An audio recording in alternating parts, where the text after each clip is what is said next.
Good morning. This question is for the students who are preparing for JEE especially. If you're a NEET student and a board student, you don't have to watch this video. Don't waste your time. Only JEE students, mains and advanced need to watch this, okay? So let's talk about this question. This question has a sphere, solid sphere with charge distributed in the volume. Very important. The charge density is given to be KRA, where K and A are constants. Okay. What is given to you is that the electric field at R is equal to R by 2 is equal to 1/8 the electric field of R is equal to R. Okay. So the charge density is given to you. It's a volume charge density. Okay. In volume, the general formula is KRA. And you're supposed to find the value of A in this question, okay? With the help of the information that the electric field at R by 2, so if this is your electric field at R by 2, okay, this is 1/8 of the electric field which is at R is equal to A. So this is R is equal to R, sorry, not A. Okay, so this is your complete R. That's your R by 2. Okay, so electric field here is 8 times the electric field at R by 2. Now, this question, is there in NCERT also, where you have a nucleus, one of the solved examples available, and spherical charge density, volume charge density is a very simple question. You have a charge distribution available and you can apply Gauss law to solve this. We will apply Gauss law here also, but there is a difference in the question, what you have done so far and what you probably look at. The difference is when you apply the Gauss law to an ordinary volume charge distribution, the situation is for a uniform charge density, okay, which means your density everywhere is uniform and therefore your charge density is given by total charge divided by 4 by 3 pi r cube. Okay, the total charge is available here has to be q and the radius is r. Please do not apply this. This is going to create problem for you. So this generally is used when you have a uniform charge density. What you need to think in this question is, why have they given this expression KRA?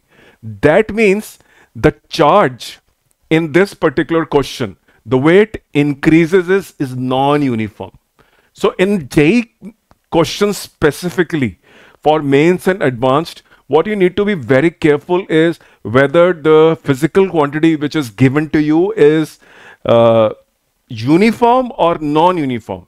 If it's a uniform case, it's a straightforward ratio proportion, okay, which you do in the Gauss law when the charge distribution is uniform. But if it is a non-uniform charge distribution, you have to apply integration. You have to be very careful while solving this question. I will do some steps in this question, just follow me.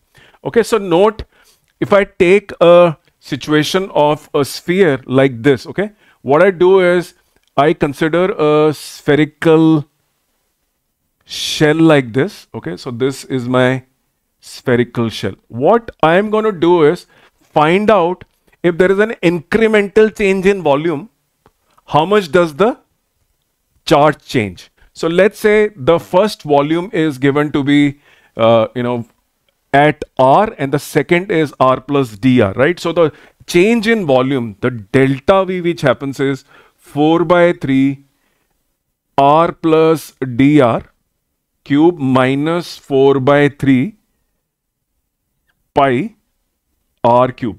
So if you solve this, you will get 4 pi r square into dr, because dr square and dr cube can be ignored, right? So this is the change in volume when you move, right? So you get the volume of the shell. Okay, this is your shell. It has some volume.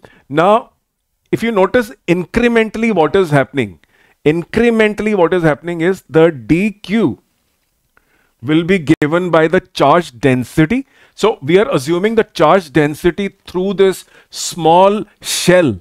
Okay, this is the shell. So from here to here, the charge density remains constant and is given by this. So the total volume of charge which is available in this shell we have taken of thickness dr and volume this much will be 4 pi r square dr multiplied by kra. This is the density, right, which we have to use. So your dq comes out to be 4 pi r2 plus a k and dr. So this is your dq. If you increase the radius by dr, the charge increases by dq. So you can take numerous shells around this. Let me take another shell. Okay. Take infinite number of shells, add the dq, you will get the total charge in the volume. So the way to solve this in a non-uniform scenario is to integrate this expression. Okay. Now you know what is dq, right? So your dq is available to you. This is one expression. Okay. Gauss law does not change, right? The only thing is you have to be careful about q enclosed has been found out correctly. On the right hand side, when you do q enclosed, it has been found out correctly. So if you do EDS is equal to q enclosed upon epsilon naught. This q enclosed in the Gaussian surface has to be found by integrating this. So if you're talking about r by 2, electric field at r by 2, then you have to worry about the charge enclosed in r by 2, right? So your q is going to be 0 to r by 2, 4 pi r 2 plus a k integral, right? So if you solve this, what will you get? You will get 4 pi r 3 plus a divided by 3 plus a into k. So this is your charge enclosed when r is equal to r by 2. This is what it is, right? And let's talk about the second situation. So if you know q enclosed at r is equal to r by 2, you can easily solve this, right? E into 4 pi r by 2 whole square is equal to q enclosed upon, so this is your q enclosed, which you will substitute here, right? Divided by epsilon naught, you will get electric field at r is equal to r by 2. Similarly, what you have to do is you have to apply this expression at r is equal to r now, right? So find the dq at integrated now, but q enclosed this time around has to be 0 to r, 4 pi r 2 plus a k. Okay, this is what it is for the situation r. So it's a variable, right? The charge is not increasing in ratio and proportion, which you see in volume uniform charge distribution scenarios. So put the value of q here enclosed for r is equal to r, integrate this, again apply Gauss's law 4 pi r square, use this q enclosed for r is equal to r, q enclosed is equal to, okay, so this is integral q enclosed upon epsilon naught, right? Use this time, then in the end use this equation that the electric field at r by 2, which you get from here, expression number 1, is 1/8 of this electric field at r is equal to r. Put q enclosed, find q enclosed using this expression, okay, and then equate the two, get the value of a. So you should know in a JEE mains and JEE advanced question that situation demands sometimes that some of the quantities are non-uniform. So you should be very careful whether what you're solving is for uniform situation or are you solving that situation for a non-uniform situation. Both the situations are different. In uniform, the maths is easy, but in the case of non-uniform, what you need to do is apply integration as one of the methods to be able to find one quantity which is varying and is making the situation non-uniform with the help of integration. So the non-uniform quantities have to be addressed using integration. The uniform quantities have to be addressed using ratio and proportion. As simple as that. So just be careful when you solve these questions, time consuming. But if you miss the bus, which means you are not able to see the uniform versus non-uniform pattern, you will not be able to solve the question and you may get a wrong answer, which is too simplistic.